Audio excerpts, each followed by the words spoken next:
Floral, and welcome to the first Team Flower webinar. Today I'm going to be sharing one of my core principles about arranging flowers, and that is that there's more than one way to do it. I think a lot of times it's easy to, as you go through making your arrangements and doing your business, to wonder if you're doing things the right way or if that's what everyone else is doing. And I think what's really important is to just shake all that off and give yourself the freedom and the opportunity to experiment with a lot of different techniques, because the more you experiment, the more you learn. And every time you fail, it's a lesson learned, and every time you succeed, it moves you forward. So I think it's really important just to forget about what everyone else is doing and to experiment for yourself. Today I'm going to show you 3 different ways that you can prep your containers for your holiday centerpieces or your next upcoming event. Each of them has pros and cons, and we're going to talk about those. There's certain situations where some are better suited than others, and perhaps you're just using one right now, and maybe having these other options in your pocket might be good and help propel you forward. So the first one I'm going to show you is what I started out whenever I was doing flowers, and I used chicken wire. You might be familiar with this, and you might not be, and that's all right. This is available at a craft store like AC Moore or Michael's typically carries this. And then they also have it at Flower Wholesale. If you have a wholesale license, you can pick up a gigantic roll of this for about $50. So chicken wire is fairly inexpensive. If you're trying to loosen your arrangements up a little bit, it's a great way to do it because it allows the flowers to fall naturally as you arrange. Sometimes when you arrange in something like a floral foam, the flowers, they go in and they stay exactly where you put them. And if you're trying to kind of create a more loose or organic look, using the chicken wire is a great thing because when you put the flowers in, they're naturally going to kind of fall the way that they want. So let's go ahead. Jesse, send us over to this other computer, and we'll take a look at how to go about doing the chicken wire. So the key with arranging in chicken wire is not to use too much. I found that if I have even just a little bit too much, it can be very bothersome as I'm arranging. So what I like to do when I'm deciding how much to use is I will create a little cylinder like this, and I'll set it over the container that I'm going to use and see how that just covers from side to side there.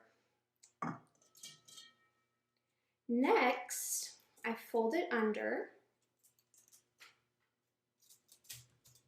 and this is a very technical florist term, but I just smush it. And what we're trying to do here is mold the chicken wire into the shape of the container that we're using. And our goal in doing this is to create something that is fairly secure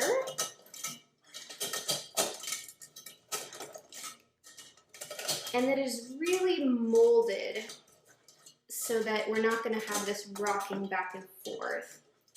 The other thing, we want the flowers to have room, obviously, to go through the chicken wire, and ideally they would pass through maybe 2 to 3 layers of the chicken wire.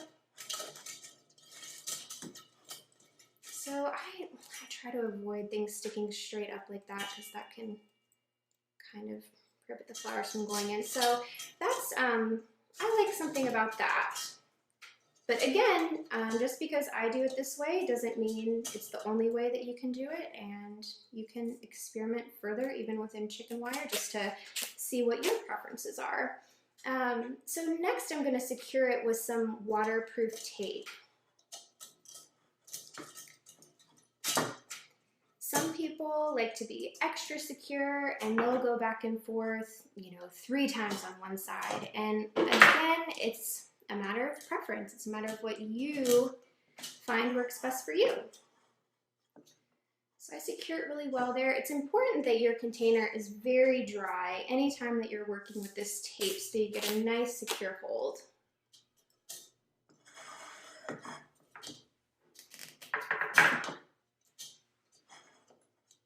Now, if you'd like to do a little bit of extra support, what you can do is flip your container over, and you can put a little tape here and, you know, do that on all four sides. Some people just use tape as a base, and they would create a grid going back and forth only using tape. I personally it's a little time intense for me, and I don't prefer to do it that way, but that's another thing you can do, especially if you're using a clear container. So this is chicken wire. Then I would fill this with water. I would be very careful to just kind of keep it away from the tape. Ta-da!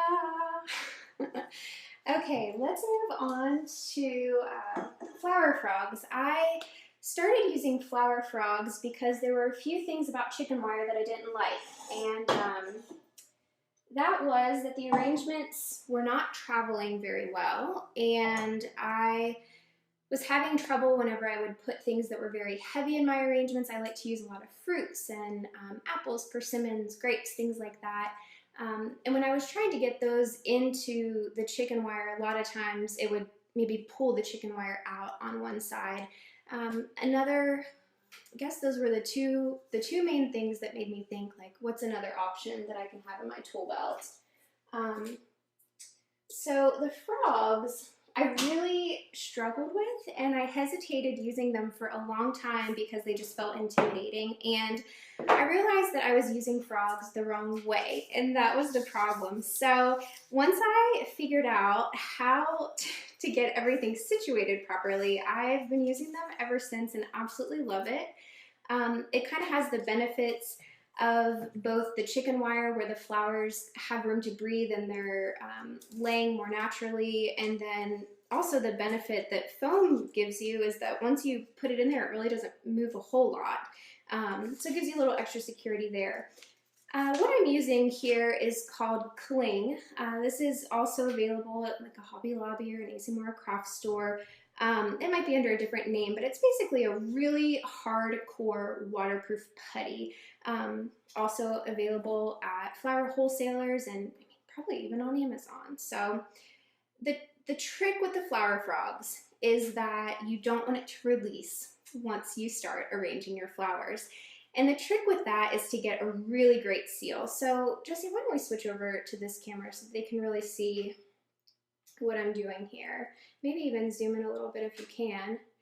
I'm going around the outside of the flower frog. And now I'm going to move towards the underside. I do not want any water passing through this putty and going underneath my flower frog, because that is what is going to cause that to release and give you a big headache. The flower frogs are tough with glass and porcelains. If something is very slick to touch, you're just going to need to be extra careful.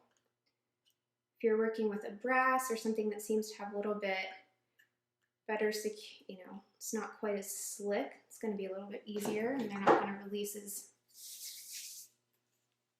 quick. But it's just takes a lot of putty to put this together. Once I get in here, I might start doing like a little bit of a ribbon so that I don't have, a gap.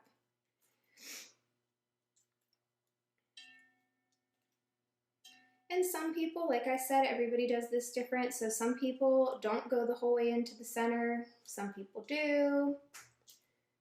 You really just experiment and see what you like. So now I'm going to go ahead and set that in the center of my bowl. And you'll see I have this little bit of extra, and that was on purpose. I'll show you what that's for in a second. So I take a towel and I just put all of my weight on that frog. And sometimes I'll even, if it's a brand new piece that I'm doing, I might step on it and really, just with all my might, get that in there and really secure. So I test it with my hands, make sure it's not going anywhere. And then what I do is, with that little extra piece that I have, I roll it And you'll feel down around here and see where your gaps are. So I take this and I do an extra layer. I used to be a cake baker, so this kind of in a way reminds me of frosting my cakes and making sure every little nook and cranny was covered. So push all that down there really, really good.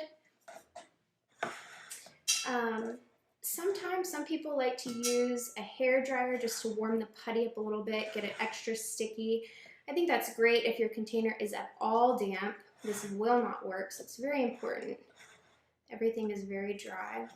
A little bit more right here.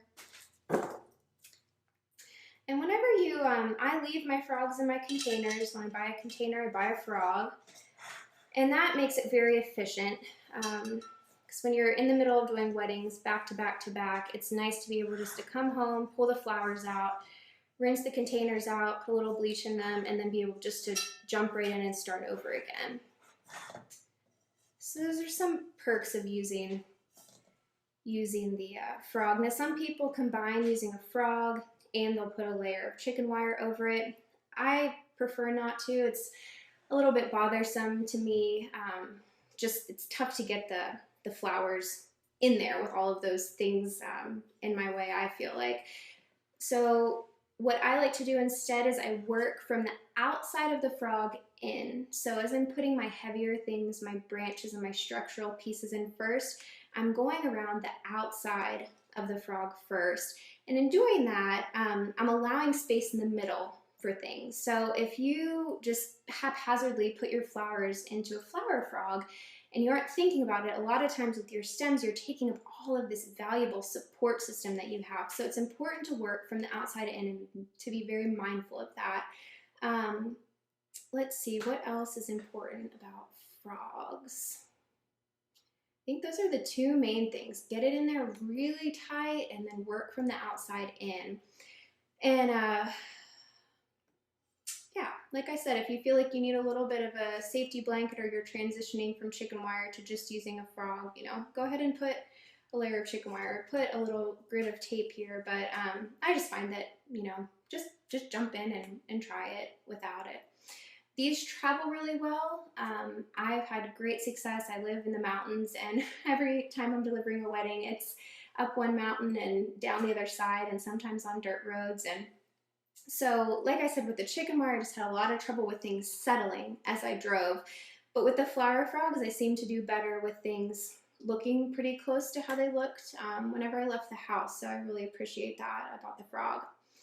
Okay, so one other thing, another situation that I ran into, and I was like, neither one of these things are working very well for me, and I need some other way to go about this. Was whenever I had a bride who was maybe doing a smaller wedding and she was picking her flowers up here at the house and she was using, you know, a less expensive disposable container that I was just sending out the door with her and then I was never seeing again.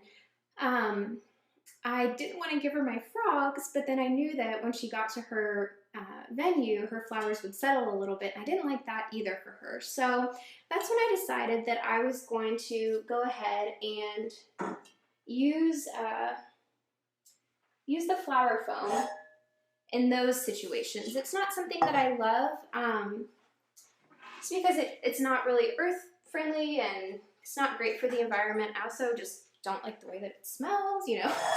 There's a lot of different reasons, but there are some situations where it's the best thing to use for your client, and you should know how to do it. You should know how to do this as well, I decided. So with the flower foam, it is possible to do a really lovely loose arrangement in foam. I've done it many, many times. And the trick with it is just to give yourself some space. So this is a really, probably I need my, I don't have a knife that I cut Oasis with. I usually cut it with a wire, but I forgot to grab my little wire holder whenever I came in here earlier. So, you improvise. Now, one of the problems and one of the hesitations I had in using foam was that I didn't feel like the flowers lasted as long or held as well as they did with the frogs and the chicken wire. And I still think that to be true. But through experimentation, I have come up with what I believe is another way to help the flowers last longer. And that is first thing, I soak my foam much longer than the package says. Oasis, the Instant Oasis, should be good to go in 10 minutes, and I believe it, but I've tried it, and I really didn't love how my flower arrangements came out, so I've decided that I like to soak overnight. And then I also, once I get the foam situated in here, I will fill the container still to the brim with water. And I've had a lot of success with that. The flowers still look good for quite a while after the event takes place, and I'm pretty pleased with how it goes. It's kind of a bummer. Some things that are more fragile or have a soft stem just don't like to go into Oasis, and having that water in the container as well is something that I found that helps a little bit with that. Oh man, pal, I need my wire. We have the whole studio is full of cameras and lights top to bottom, so I can't just run out there real quick and grab it. Oh man, guys, look at this. Woo-wee. Okay. So that's about the height that I like. Now that I've made a complete mess, you'll be much more on top of things when you do this for your next event. Okay, so I put the foam in here, and now I'm gonna take a pass at it with the tape. Now, I didn't take a pass at it with the tape for one of the weddings, the first wedding that I tried this at, and the foam started floating and rocking back and forth, and as I was it was fine when I was moving them just one at a time, but when they were all in the box and rocking back and forth, my box just went, crazy on me, and flowers were flying everywhere, so that was sort of a bummer. But anyway, this is what foam looks like, and then fill this, of course, up with water. And as you arrange, you just leave room, don't feel like you do want to start and do some foliage low and get this area covered. That's a perk about the flower frog, is you don't really have any area that you have to have covered, so you can do things that don't have as many flowers in them. But this is what that looks like. And another benefit of doing this is that the client can simply pull the flowers out, put it into another container if they want.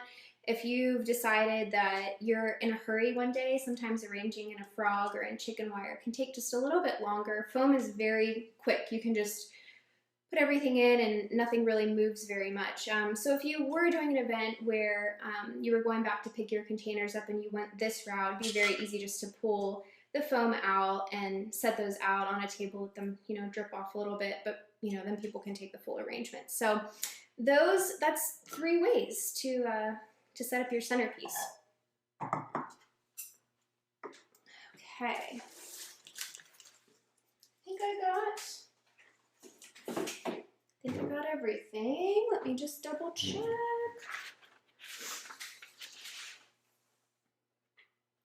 Okay. Yeah, I think we covered most of the pros and cons. I don't know that I mentioned this, but if you need to get a frog out of a container that you've used, it's a little bit challenging, but it can be done. And if you get a hairdryer and warm up that putty, get it malleable, and then take a screwdriver and pull that thing right out. So those are the 3 different ways. So I hope that encourages you to try new things. Before we go today, I'm going to go ahead and answer 3 of the questions that you had written in. I'm sorry that I can't get to all of them today, but let me just answer a few here. So the first one, Ashley from Minnesota writes, what has been your biggest success marketing-wise attracting local brides? I don't do fairs and I don't pay for magazine advertising because I know that those things don't work. I've tried them. Yes, very smart, and I agree. From the very beginning, I had talked to a photographer friend who told me I don't I don't pay for any advertising. And I think that everyone's markets are a little bit different. I think that some of the people that are watching have probably had success with doing ads or doing bridal shows. I personally haven't. So I think that the important thing is to know your market and know what works in your market. Again, using this principle of experimenting with a lot of different ways.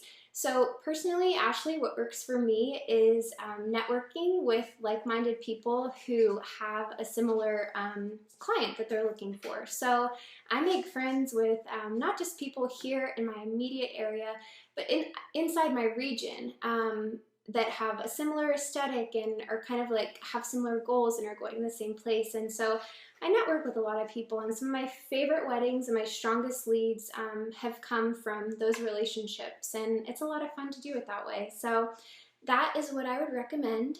Ashley from Minnesota, just do some research in your area and find some people. They don't even, wedding planners are great, photographers, just network with a lot of people.